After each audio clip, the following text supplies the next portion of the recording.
Teams are scrimmaging, actually full-blown scrimmages, competing against other people, exhibition games. How has the 30 practices in 42 days affected your preparation? Well, Coach, first I want to make sure I give a shout out to my guy, Tom Bowen, back there, the athletic director, who helped bring the tournament here. So I always like to give my right-hand guy over there a shout out. But to answer your question... You already signed the contract. Hey, but it doesn't matter. That's my guy over there, so I got to give him a shout out. But no, you know, I think where all the coaches are going through it right now on what's the best way to utilize the 30 practices in 42 days. What's too much, what's too little.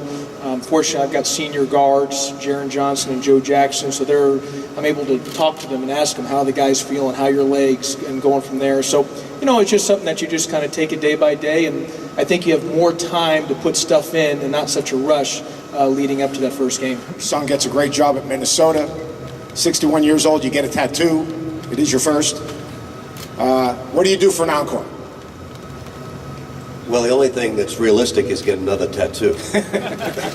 No, it was, I think with all of us, there's certain periods of life where you have your run, whether it's a game or games, and we certainly had a group of athletes that went on a great run of 16 games in a row, and really special to me, obviously the national championship is very special, is winning the last Big East Conference tournament at Madison Square Garden, growing up just 7 streets from the Garden itself. So that was a big treat, and now we have another conference going to be played this year with, I think, some of the best coaches in the game. How will you change the pressure on the ball in relation to the room? We still going to play our type of defense, and that's ball pressure, that's a shell behind, that's being active, that's being loaded to the basketball. That's how we're going to play, and we're going to have to make sure we identify with that each and every day. I think consistency and commitment to what we're doing is going to allow us to, you know, have a game that people can identify with, and that's also the refs. If you play soft, the refs going to identify that. I mean, if you play aggressively and you play hard man-to-man defense or play zone, they're going to identify with that. So I have a great backcourt. We're going to put ball pressure, and then also we're going to put offensive ball pressure on the defense and make the refs make calls. And I think that's probably the hardest thing when I was playing in the NBA, you know, guarding Allen Iverson, guarding Shaquille O'Neal. It put the refs in a bad predicament. So with our dynamic guards, with Shabazz Napier and Ryan Boatwright and Omar Calhoun, if we can push the ball, put the ball in their hands and rebound better, it puts the refs in a difficult position. You might have to ask my players if we get any days off. I just want to thank everybody for having this. I love coaching. I admire the people that are up here. I got to coach one of the guys. It makes me feel pretty old having Kevin up here, but I'm proud of what he's done and what he's brought to our game. Rick had an amazing year, but he's had an amazing career, and it's going to be exciting for SMU to be in a conference with the quality of programs here. I love college basketball because there's great camaraderie in the coaching profession, and I think every kid you work with wants to get better and accepts coaching, and we have a chance to teach. So it's a thrill for me to be in this environment. I'm a little nervous. In the NBA, you don't shake hands after games, and I had 17 really difficult experiences last year.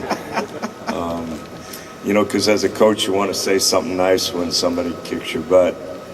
And then the 15 times we were fortunate to win, you know, the other coach doesn't want to hear something. So that's a rule change I'm really looking forward to someday to talk about. But again, it's great being part of this. A situation where the fifth-year guys should be granted eligibility right away. But for the most part, I think we need to probably come to some sort of agreement. When you transfer, you sit out, or everybody plays, either one of the two. It's getting to the point where it needs some sort of standardization. That's the way I would look at it. Rick, do you have a feeling about that? Yeah, I agree with Fran. I think that the fifth-year waivers are difficult, but I definitely think everybody else should sit out, or recruiting will go on, not necessarily by any coaches, but by AAU people and people on the periphery who will be helping another program because you can transfer right away. there have been a lot of great transfers, and it does work out. We don't win a national championship if Luke Hancock doesn't transfer from George Mason. But the reason he transferred was because he went to play for Jim Larinaga. And we were very fortunate because his brother lived in Louisville, and also he played for my assistant coach. So it worked out great for us, but he did sit out, and I think it's necessary that players do sit out that year, or recruiting will go on, and teams will be rated. Do you even know what it is? I was talking to Kevin, and we were talking about the difference in college and pro. And I just learned how to tweet or text, whatever they call it. So, but I don't know anything about it. My son does. My players do.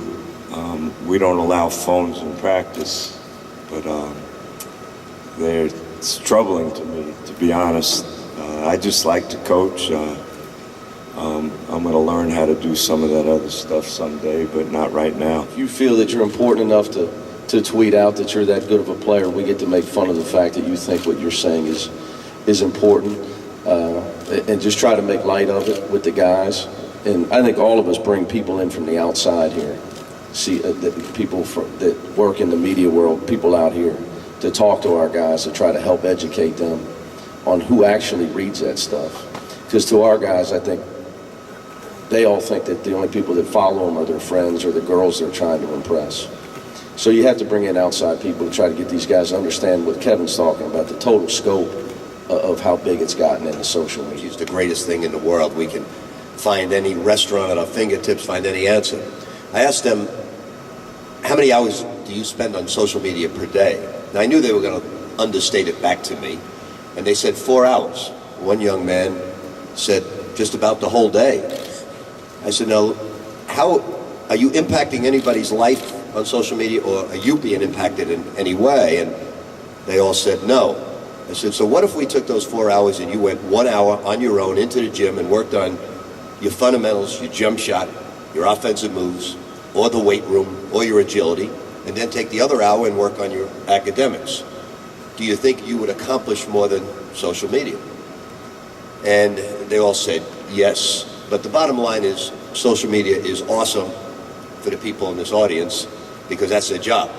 For us, it's a distraction because social media leads to a lack of focus to everything. I'm not sure right now we all would, at one stage or another, be able to sit down, get on a plane, and read a book. Athletes today would have a difficult time reading a chapter without checking their phone. And it's a trap. It's a trap that leads to mediocrity, in my opinion. But it's also a great vehicle to find out anything you need to know in life at your fingertips. But for the media and people of that nature, social media is just so important, so significant in their jobs. But for us, it's not. Michael Dixon, change your team.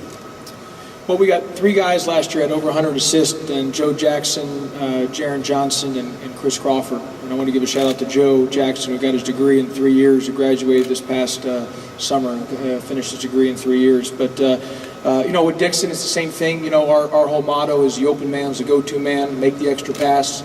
I think about 65% of our made field goals were assisted last year. So, you got to have good guards to do that. Coach Brown said it earlier. We were talking about, guards, about point guard play. So you're only as good as your guards are, especially your point guard area. So we got good guards. Everyone in the league's got good guards. So as I've told our guys, we got to step up on the floor and do our job there.